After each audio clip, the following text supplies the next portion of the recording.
everyone, thanks for joining us for another episode. A few more viewer rides on this episode, so some pretty cool rides. We're going to start with a guy named Dave.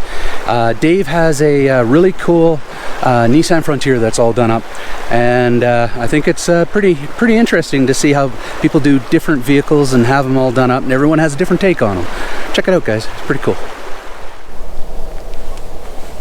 Hi guys, my name's Dave, David Dion. I am local to Central Alberta here, and I figured I would show you guys my truck for the Overland Alberta Show Your Rides. So come check it out. So obviously our carcass here is a 2013 Nissan Frontier 4x4 off-road. It was purchased locally from a dealership. Alright, so we're going to start on the exterior. So obviously we've got a full Line-X body protection that's been done on the entire truck. Well, not the entire truck. The front and rear bumpers are done entirely, as well as the fender flares and the lower rocker panels. For wheels and tires, I'm just running the, I believe they're American Outlaws, the Gambler series. These are a pretty popular rim for the Nissan Frontier. You've probably seen them before. And they were just... they've been painted with like a copper rim paint job, just done in my garage, so I don't imagine that's going to last super long. But I don't like chrome, so I wanted to do something a little cleaner, and it kind of worked with the build a little bit better. Then I've got my antennas. Obviously, one's just the radio antenna, the other one's for my cell phone booster. I've got two Amazon LED ditch lights that are mounted just using a really basic mounting bracket that I picked up from Amazon, and they connect right to the hood, so there's no drilling or nothing required, and they're not super powerful, but like I said, they are just ditch lights and they do just fine. Moving on to the passenger side here, I've got one cheapy eBay awning.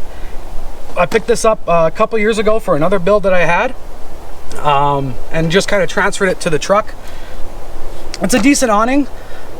If I were to give any sort of input on it, I would say save your money and buy something decent, because it's exactly what you're going to pay for. Moving to the back here, we've got my self-built tack rack, we call it. Cool thing about this rack is it's one of the racks that I like more than some of the other ones you can actually buy, because the distance between the bottom of the rack and your box is about 8 to 9 inches. So even if the tonneau cover wasn't on it, anything that's in this box, whether it be a chainsaw, a propane bottle, or anything like that, you can't actually get out because it's just too big, so it won't actually fit. So it's a good it's a good system for, you know, just a little bit of security. And then the brackets are just bolted directly to the side rails of the truck, because I don't really have a problem drilling through anything that I buy. And then on the back as well, it is covered by a 5.5 foot Truxedo tonneau cover, which is able to be used with the rack itself. And that was another big thing. I really wanted to make sure that the stuff that I had in my box could stay as dry as possible, and also to keep it so that people couldn't actually see or look into it. So then on the side, we've got just two quick fist clamps that I use to hold my shovel. My shovel is literally my only piece of recovery gear that I have, with the exception to a small air compressor, where if I have to, I can drop the pressure in my tires and pump them back up. But I am kind of limited as to where I can go. Not that I don't push the limits when I feel like there's people around that can help me, but generally I keep it pretty tame until I've got the gear that's going to kind of help me get through it. Well, then obviously on top, we've got the Smitty-built Overlander. This is the 2 to 3 man Overlander tent. It's a great tent for what you can buy. If you're in the market for getting a tent and you don't know if you want to spend big money, you can usually pick something like this up pretty cheap online. I got a pretty good deal on this one. I got it virtually brand new out of Calgary, and I paid about 600 bucks for it. So if you guys are keen on picking up good deals off of the buy and sells, I guarantee you can find something pretty decent on there for yourself. Coming around to the driver's side, again, not much is going to change, but I do have two other quick fist clamps that are mounted to my Garant high-vis axe, and then it's just covered by an axe mate so that it, you know, doesn't look like it's just sitting out there out in the wanderings.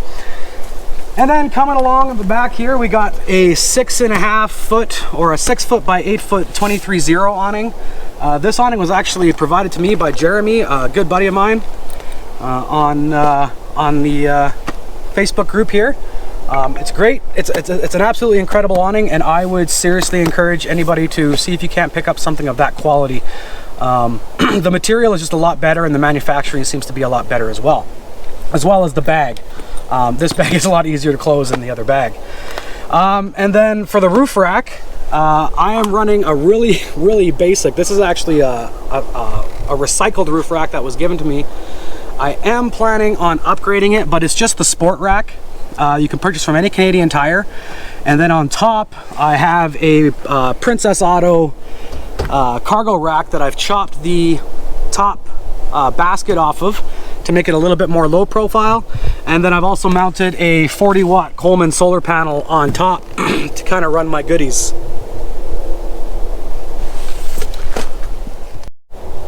All right, now as far as suspension goes, for this truck, it was a bit of a process putting it on because I do a lot of my work myself, and sometimes I'm just lazy and I don't want to finish the job.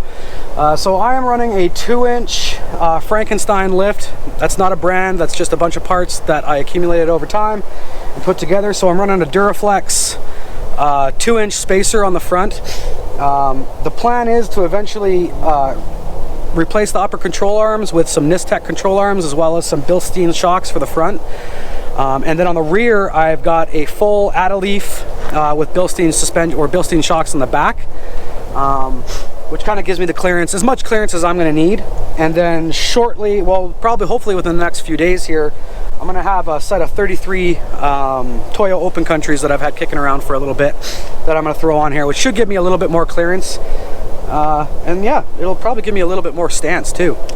And then last but not least, on the exterior, I do also have 2 Rigid Industries light pods underneath that kind of just keep everything super keen. They are kind of useless though if you get too much mud, but I like them. They're pretty bright. All right, so then on the inside, it's really quick and dirty. I don't have a ton of gear on the inside, but I figured I'd show you guys anyway.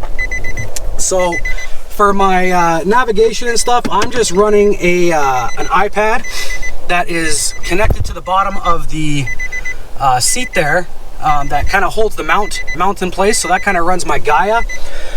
Then on top here, I've got my Wilson cell phone booster. And that pretty much covers it for in there. And then I got the switch that just runs all my lights. In the back here, I am not running a fridge, as most of you may have known, because I'm just having a hard time justifying it with us being in Canada. But the Coleman Power Chiller is a really decent fridge. The only complaint I have on it is that it draws 4 amp hours, which will kill your battery relatively quickly. And then we'll just skip over to the other side. I do keep a go bag. And yeah, go bag. I do keep a go bag and a bear kit in here, specifically during the spring at all times. And the go bag, it's got everything in there that I can last for 24 to 48 hours in it. And then on the passenger side is the doghouse. Literally, it's where my dog Zeus kind of relaxes, and that's why there's a blanket down here. And I got a first aid kit. And then my Mole panels. So inside here I've got my rapid air deflator, it keeps my knife, a couple of carabiners, a couple of camping bags, I've got a compass, some extra gizmos inside. It just kind of helps keep things out of my glove box. And then I've got some patches. Just a few patches. All right, and then last but not least, we've got my Pullout Drawers. So this is just an old wrap pack that I had kicking around that I purchased some time back. And this carries my stove, my MSR, just a quick stove. I usually make coffee out of this thing. I like using old stuff too. So I've got some old mine lanterns. So these are old kerosene mine lanterns. They would also use these on tops of horse stables and stuff to light the entrances to the gates and whatnot. Super cool, super convenient. Then I've got a tool bag, some recovery gear, obviously a tube tire repair kit, toe straps, some shackles, the basic recovery equipment that you're going to need when you don't have a winch or anything like that. And then I've also got some booster cables, and that all just kind of slides in there nicely. And then for water, I just run a really simple system. I just take my water jug here, take the lid off of it, put my pump in, turn the button, and I've got running water. Though I might be a little empty on water here.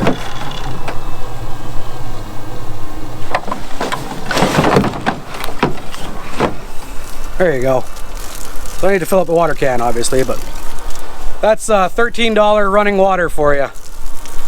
You don't got to carry a heavy jug around.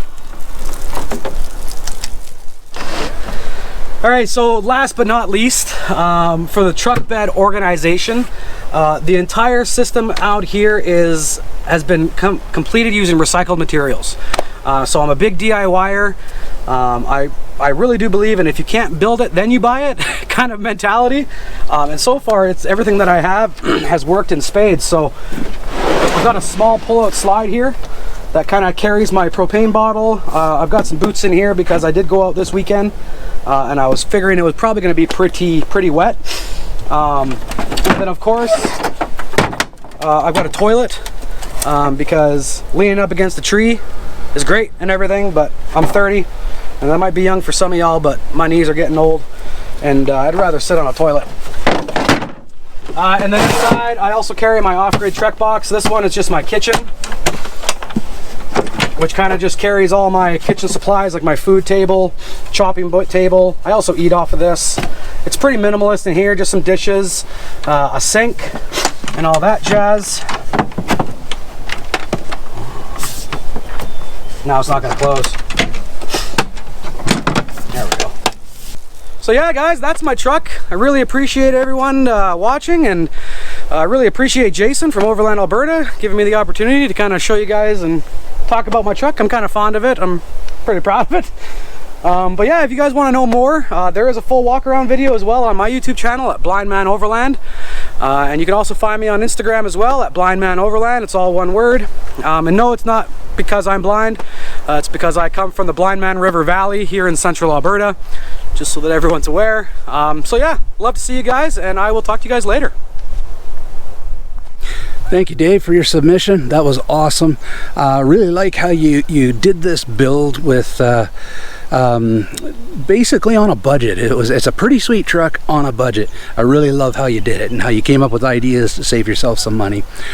Anyways, thank you for that submission. Really appreciate it. So next up is Brandon. And it looks like he's got a Jeep Grand Cherokee Laredo, rocking some BFG mud terrains and a super cool roof rack that you can definitely pack some camping supplies in. Thank you for that submission, Brandon. And following in that Jeep theme, I'm standing here in front of the beautiful Blind Man River. We have another Jeep to show you. It's going to be pretty cool. This is from Harmon. Thank you for sending it in, Harmon. And check it out, guys. So it looks like Harmon has one of the newer Jeep JL Wranglers. Looks like this is a Sahara edition. Rocking some new rims and tires and not afraid to use it. Looks like he's out having some fun with his ride. And thank you for the submission there, Harmon. And look forward to what you're going to be doing to your Jeep in the future. I just wanted to thank everyone for giving me their submissions via Dropbox. That was awesome, guys. I really enjoy seeing everybody's rides and how they customize them themselves. There's no one ride that's the same. It's cool to see. Everyone has their own take on overlanding, on putting together a good rig for going out and wheeling. So it's really neat to see them all. And thank you guys for sending them in. I really do appreciate it. And I may do another episode of Viewer Rides again if there's enough interest. But you know what? Thanks for all your support. Like and subscribe, hit that bell notification so if I do upload a new video, then you're notified that it's being uploaded. The cool thing is I got some really cool camping stuff coming up, so I'm excited to share that with you guys. And again, thank you guys for your support.